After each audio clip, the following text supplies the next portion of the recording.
Crempogau Cymreig.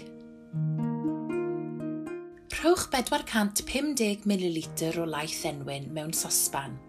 Toddwch 50 gram o fenyn. Mewn powlen, rhowch 275 gram o flawd plaen.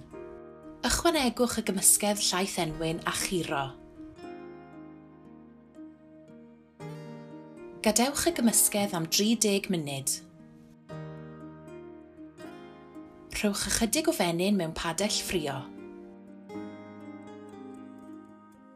Ychwanegwch genyn. Cymysgwch i feddalu. Ychwanegwch 50 ml hufen, pupur, halen, 50 gram o gaws a theim.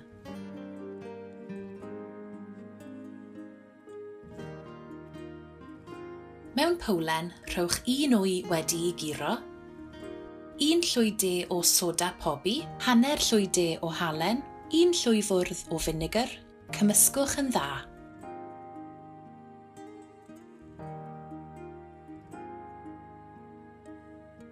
Ychwanegwch y ddwy gymysgedd. Curwch tan yn llyfn. Urwch badell ffrio. Rhowch lwyaid o'r cytew i mewn. Trowch y grempog pan welwch swigod aur.